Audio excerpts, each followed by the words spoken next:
কীরকম জল জমা গেল বৃষ্টিটা, এটা হলো 20 মিনিট, পুরো হাঁটু জল জমে গেল। সিটির রাস্তার কী অবস্থা, রাস্তা খারাপ ঠিক আছে, জল হয়তো কমে যাবে, রাস্তা কিন্তু খুবই খারাপ।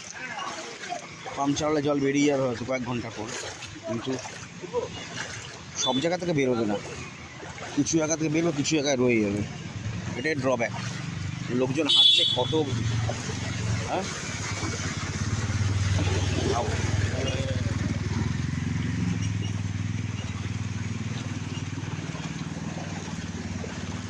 দাদা পুরো হাঁটু জল হেঁটে আসছে, ওদিক থেকে আরও বেশি জল।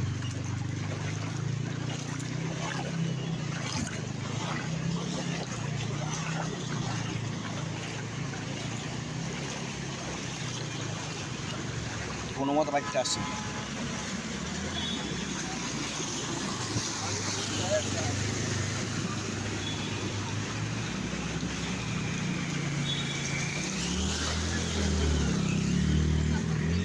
বাইক প্রাণের ঝুঁকি নিয়ে বাইক যাচ্ছে, আমার নদীর উপর বাইক চলছে দেখে মনে হচ্ছে। এই দেখো এবার নদী ভালো হয়েছে নেমে গেছে।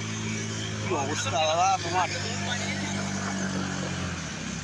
আগে বহুত পানি হ্যাঁ, দেখো অবস্থা। আজকে তো পুরো অবস্থা ঢিলে হয়ে গেছে, প্যান্টটা আমি তুলে নিই, আরও তুলে নিই ওপরে। বাবারে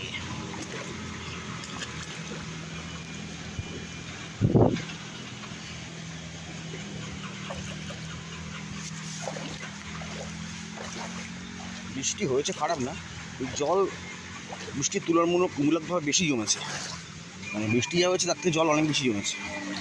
নিকাশি অবস্থা খুবই ঢিলে, তার জন্যই অবস্থা। এখানে প্রায় হাঁটু জল, এক্সেলেন্টও যাকে বলে একদম।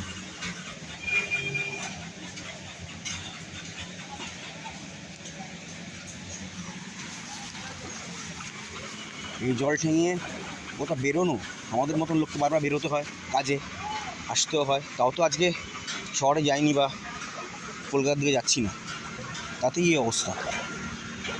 অনেক সময় বারবার বেরোতে হয় বিভিন্ন কাজে, এখন বেরোচ্ছি, এখন অবস্থা খুবই খারাপ।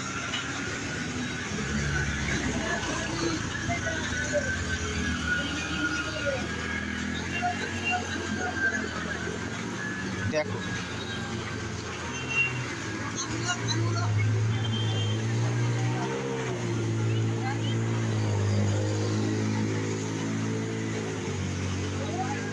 কচি বাচ্চারা স্কুল থেকে ফিরবে কী করে, খুব ডিফিকাল্ট।